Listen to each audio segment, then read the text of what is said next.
Hello and Assalamualaikum to everyone. Today we are going to present about inflation.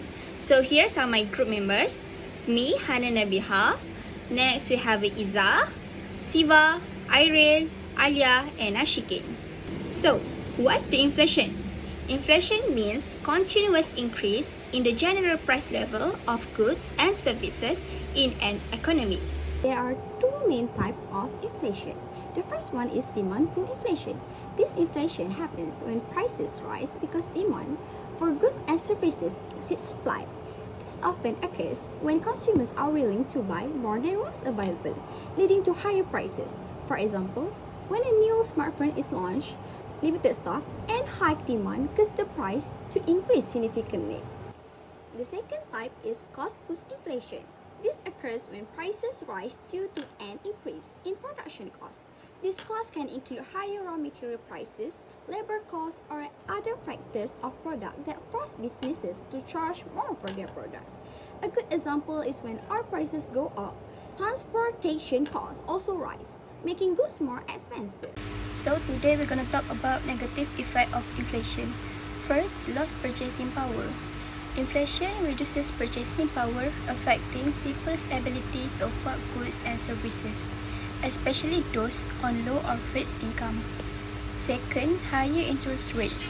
The Federal Reserve raises interest rate to control inflation, making borrowing more expensive, which affect major consumer purchases and increases costs. Next, impact of inflation.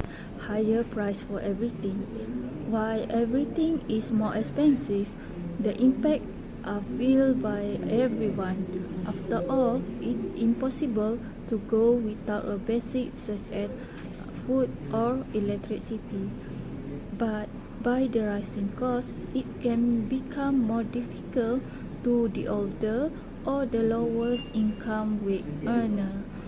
But the first feel it a bit as higher price. But eventually it worked in a way up to the income chain and began to threaten the companies or even the entire company. Next effect of inflation is economic growth slower.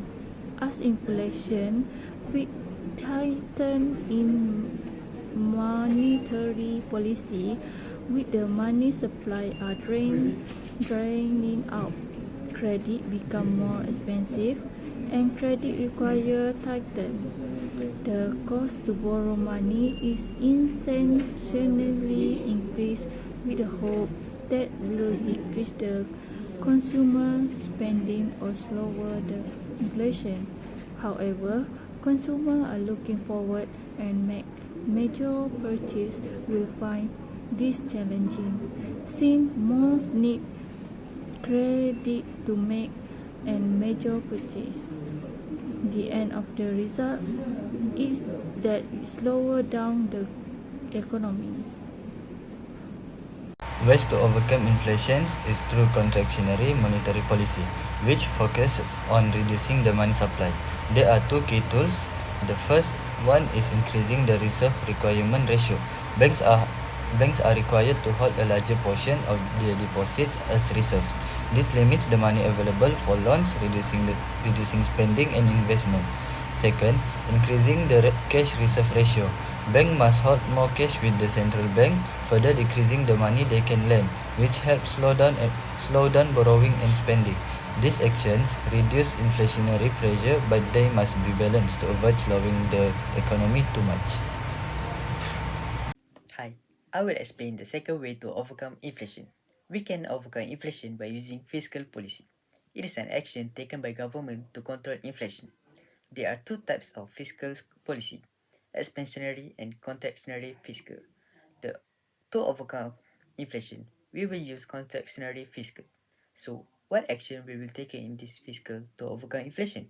Firstly, reduce government spending. For example, cutting back on public expenditures such as infrastructure projects, subsidies, and so on. By reducing subsidies for fuel, can control excessive consumption. Why the action can overcome inflation? It is because the action can reduce overall demand in economy. The second action is increases taxes. We can increase in income tax, sales tax, and so on. It can reduce disposable income of household and profit for business, leading to lower spending and investment. That will be all from me. Thank you.